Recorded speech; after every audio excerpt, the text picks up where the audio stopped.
Hola, hola, te damos la bienvenida a una nueva edición de ¿Sabías que? El podcast con curiosidades de las artes, las ciencias y la cultura que te va a mostrar cuántas cosas se pueden aprender. Dicen los que saben que la historia no se repite, simplemente esto es imposible porque las circunstancias cambian, las personas son diferentes y por supuesto los contextos también lo son. Sin embargo, cuando uno mira un poquito en la historia, se da cuenta que hay ciertas conductas humanas que reaparecen. Hay ciertas características de la condición humana que son constantes y que las vemos nuevamente en determinados hechos de la realidad y nos damos cuenta de esto cuando comparamos con lo que pasó en otros tiempos. El año 2020 ha sido el año en el cual la humanidad se vio afectada por la pandemia de COVID, con sus tremendas consecuencias en cuanto a la cantidad de personas que han fallecido, con las enormes dificultades económicas que generó y también con los aprendizajes que la humanidad ha tenido que realizar para afrontar una circunstancia tan difícil. Decíamos al principio que ciertas conductas humanas son constantes o reaparecen frente a situaciones similares a las que se vivieron en el pasado. Y nada mejor para comprobar esto que hacer un viaje hacia un siglo atrás, un poquito más, hacia el año 1918, o mejor dicho, hacia el periodo que va entre el año 1918 y 1920, para ver cómo se comportaban las personas frente a la pandemia de gripe, llamada gripe española, que asoló el planeta en ese entonces. Lo primero que tenemos que recordar es que aquella pandemia de gripe llamada gripe española fue provocada por un virus llamado H1N1. ¿Dónde se produjo el primer caso? ¿Dónde estuvo el paciente cero de aquella pandemia? Bueno, hay algunas discusiones, hay quienes dicen que hubo algunos antecedentes en China o en Francia, inclusive en 1916, pero lo cierto es que el primer caso documentado es el de un soldado norteamericano en un campamento militar en Estados Unidos durante el mes de marzo de 1918. Recordemos que en 1914 había empezado la Primera Guerra Mundial, el mundo estaba sumergido en ese momento en el conflicto, la guerra terminaría en noviembre de 1918 y el primer caso de esta gripe, insisto, documentado, se registró en marzo del 18. Ahora bien, esto pasó en Estados Unidos. ¿Cómo llegó la gripe a Europa? ¿Por qué hablamos de una gripe española? Bueno, la cuestión es que en ese entonces, en ese año, Estados Unidos mandaba soldados, mandaba tropas para participar del conflicto bélico y esas tropas resultaron ser el vehículo a través del cual la gripe llegó al continente europeo. ¿Cuándo? En agosto de 1918. A partir de allí, la enfermedad comenzó a desparramarse. Pero, ¿y por qué la llamaban española? Bueno, la explicación es muy sencilla. El mundo estaba en guerra.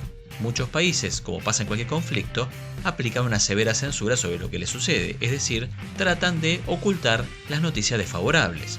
Como España no era parte del conflicto bélico, era un país neutral en la Primera Guerra Mundial, la prensa española comenzó a hacerse eco de esta epidemia que había estallado, que resultó ser una pandemia porque se extendió a todo el planeta, y eso se vio reflejado entonces en la presencia, en la discusión pública en España del tema. Por eso, como en España se hablaba más que en otros países donde el tema estaba censurado, se la llamó la gripe española. La cuestión es que aquella pandemia de gripe, la llamada gripe española, insisto, la mal llamada gripe española, provocó la muerte de alrededor de 50 millones de personas. Una cifra realmente impresionante, teniendo además presente que la población mundial era muy inferior en número a lo que es actualmente. Pero además lo interesante es recorrer, a través de imágenes de la época y a través de textos, cómo hizo la humanidad para afrontar semejante desafío, qué conductas se pusieron en juego en aquel entonces y cuáles de esas conductas las vemos reflejadas en el presente. Por ejemplo, las imágenes nos muestran lugares de internación con enormes cantidades de pacientes, a menudo separados por una manta blanca, ¿no?, que hacía las veces de protección y creaba una especie de box para separar un paciente de otro. Vemos imágenes en las cuales las personas usaban máscaras, lo que hoy llamaríamos barbijos o tapabocas, algunos inclusive estéticamente pensados, de modo que parezcan elegantes. Hay inclusive imágenes muy graciosas, por ejemplo, gente con un gatito con un barbijo puesto, una máscara. ¿Por qué? Bueno, porque aquella gripe también se contagiaba a las mascotas. Insólito, ¿no? Pero lo que impresiona realmente es ver algunos anuncios de productos que se presentaban como necesarios o hasta milagrosos para enfrentar a la enfermedad. Por ejemplo, tenemos anuncios de tintorerías que proponían llevar la ropa para ser esterilizada.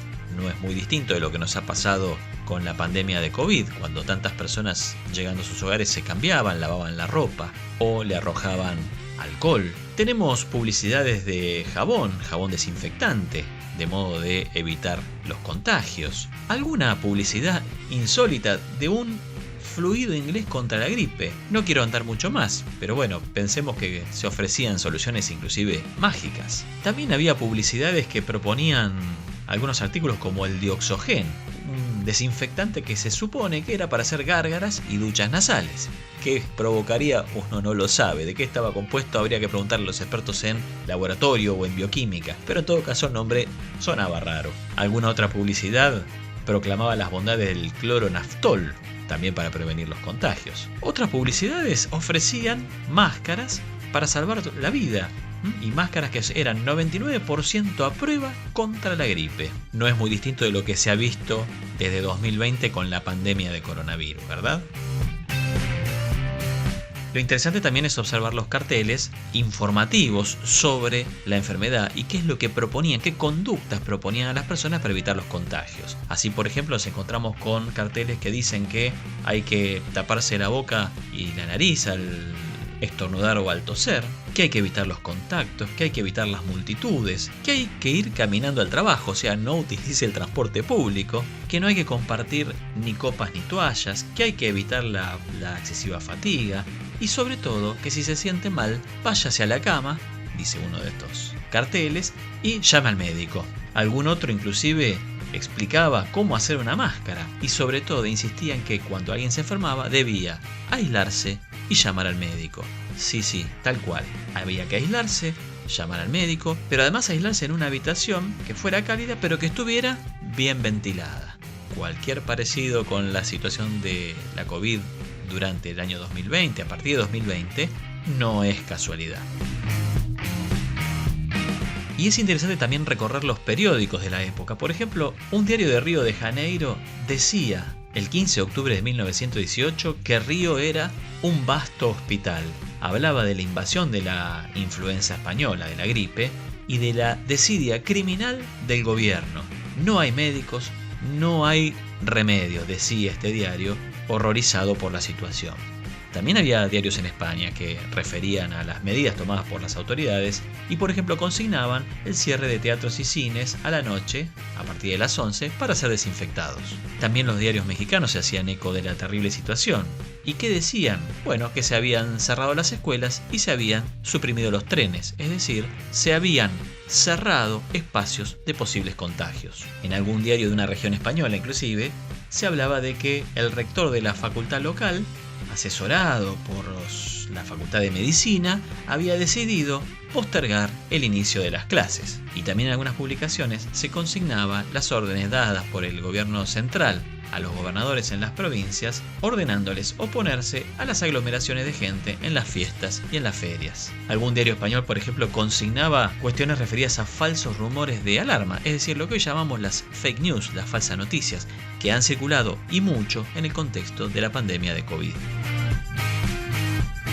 Pero lo más insólito de todo esto, lo que más genera alguna sonrisa, fueron los encuentros antimáscaras. Sí, así como escuchan, se llegó a formar una liga de gente antimáscaras que organizó encuentros. Esto sucedió en los Estados Unidos y eran encuentros justamente para darse ánimos y protestar contra la obligatoriedad del uso del barbijo. Es decir, consideraban que esto afectaba sus libertades y entonces había que oponerse y llegaron a hacer realmente reuniones que fueron consignadas por los medios de comunicación. Daría la impresión de que el tiempo no pasó, ¿verdad? Así vemos como ciertas conductas humanas que hoy nos llaman la atención también existieron allá por 1918 durante la pandemia de la gripe española. ¿Sabías todo esto? Si no lo sabías, ahora lo sabes. Te invitamos a seguir escuchando FDA Radio Web. Soy Pablo Fasari y te doy las gracias por haber escuchado una nueva edición de ¿Sabías que? El podcast con curiosidades de las ciencias, las artes y la cultura. Te espero en una próxima edición. Chau, gracias.